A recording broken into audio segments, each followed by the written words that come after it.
Almost 30 years ago, two graduate students at Stanford University, Larry Page and Sergey Brin, began working on a research project they called Backrub.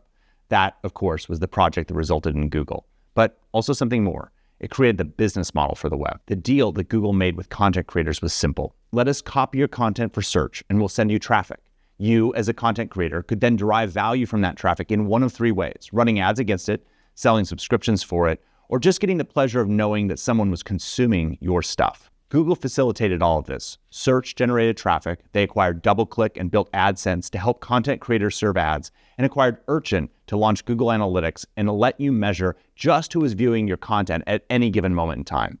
For nearly 30 years, that relationship was what defined the web and allowed it to flourish. But that relationship is changing. For the first time in its history, the number of searches run on Google is declining. What's taking its place? AI. If you're like me, you've been amazed at the new AI systems that have launched over the last 2 years and find yourself turning to them to answer questions that in the past you may have looked to Google. While it's still early, it seems clear that the interface of the future of the web will look more like ChatGPT than a Spartan search box and 10 blue links.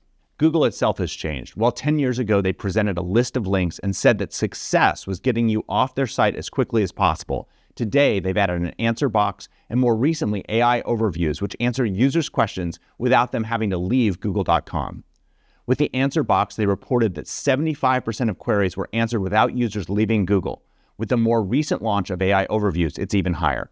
While Google's users may like that, it's hurting content creators. Google still copies creators' content, but over the last 10 years, because of these changes to the UI of search, it's gotten almost 10 times more difficult for a content creator to get the same volume of traffic. That means it's 10 times more difficult to generate value from ads, subscriptions, or the ego of knowing someone cares about what you created.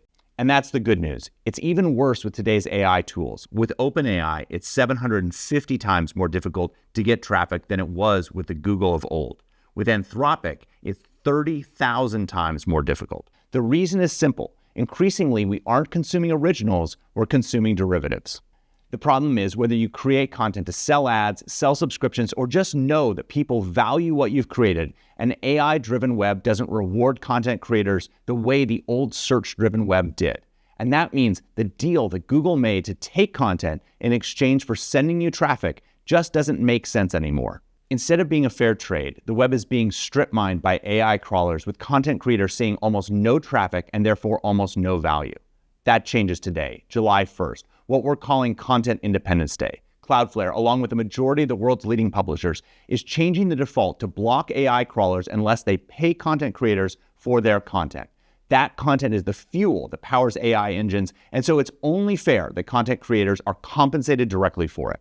But that's just the beginning. Next, we're beginning work on a marketplace where content creators and AI companies, large and small, can come together. Traffic was always a poor proxy for value. We think we can do better. Let me explain. Imagine an AI engine is like a block of Swiss cheese. New, original content that fills one of the holes in the AI engine's block of cheese is more valuable than repetitive, low-value content that unfortunately dominates much of the web today.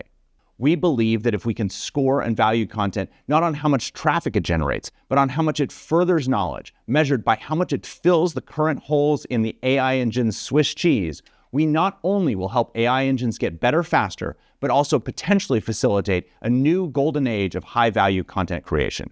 We don't know all the answers yet, but we're working with some of the leading economists and computer scientists to figure them out. The web is changing. Its business model will change, and in the process, we have an opportunity to learn from what was great of the web of the last 30 years and what we can make better for the web of the future. Cloudflare's mission is to help build a better internet, and I'm proud of the role we're playing in doing exactly that as the web evolves. I'm also proud that we're helping content creators stick up and demand value for the content they work hard to create. Happy Content Independence Day.